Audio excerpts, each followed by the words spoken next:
नमस्कार, हमारा नाम है प्रनीत और आप देख रहे हैं द समावेशन न्यूज। द समावेशन न्यूज के इस एपिसोड में आपका स्वागत है।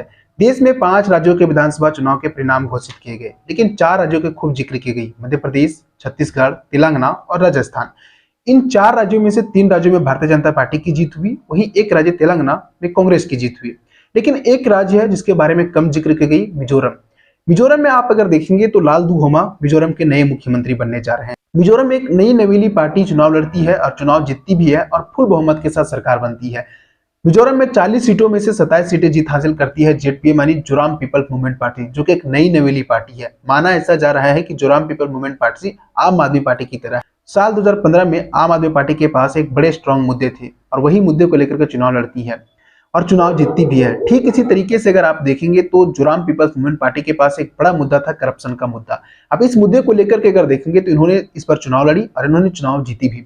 लेकिन जोराम पीपल्स मूवमेंट पार्टी के पास अगर देखेंगे टोटल 40 सीटों में से 27 सीटें जोराम पीपल्स मूवमेंट पार्टी के पास है। बाकी के 10 सीटें मिजो नेशनल फ्रंट पार्टी यानी एमएनएफ पार्टी के पास है, जो कि सत्ता में है।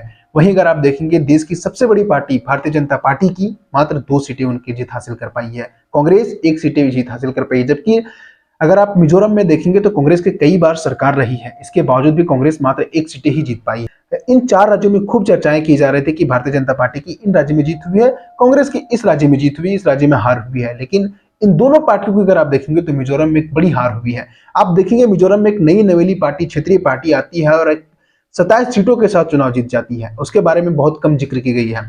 लेकिन जेडपीएम पार्टी अगर देखेंगे तो इस पार्टी का गठन कैसे हुआ, इस पार्टी का शुरुआत कैसे हुआ, तो इस पार्टी के जो सबसे बड़े नेता है वो है लालदू होमा, जो कि मिजोरम के मुख्यमंत्री बनने जा रहे हैं।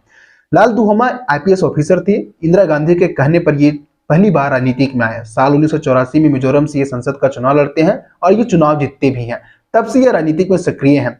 लेकिन साल 2017 में अगर आप देखेंगे तो 6 छोटे छोटे पार्टी को मिला करके जोराम पीपल्स मूवमेंट पार्टी का गठन किया गया। लेकिन साल 2018 के चुनाव में पॉलिटिकल पार्टी का रिकॉग्नाइज नहीं मिलने का दर्जा नहीं मिलने की वजह से अगर आप देखेंगे तो लालदू होमा 38 कैंडिडेट को चुनाव लड़ाते हैं, इंडिपेंडेंट यानी निर्दलीय चुनाव लड़ाते हैं, जिसमें से अगर आप देखेंगे तो 8 कैंडिडेट जीत जाते हैं।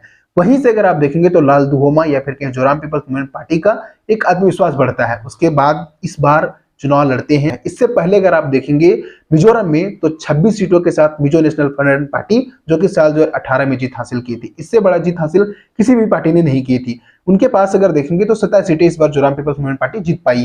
साल 2018 से पहले अगर आप देखेंगे तो कांग्रेस की लगातार 2 बार सरकार रही थी। इसके बावजूद भी अगर आप देखेंगे तो कांग्रेस के खाते में मात्र 1 सीटें ही गई। लेकिन साल 2018 में अगर आप देखेंगे तो लालदू होमा एक ऐसे व्यक्ति को हराते हैं जो 5 बार के मुख्यमंत्री रहते हैं। 5 बार के मुख्यमंत्री लाल थलावना को ये हराते हैं चुनाव, और ये इंडिपेंडेंट यानी निर्दलीय चुनाव लड़ते हैं लालदू होमा और उनको हराते भी हैं। तब से लेकर के इनका जो आत्मविश्वास है राजनीतिक में अगर देखेंगे तो काफी ज्यादा बढ़ता ही चला। इस पार्टी के पास एक बड़ा स्ट्रॉन्ग मुद्दा था, करप्शन का मुद्दा, और करप्शन को मुद्दा के लेकर के अगर देखेंगे तो ये पार्टी चुनाव लड़ती है और जीत भी एक बड़ी जीत भी इन्हें मिलती है।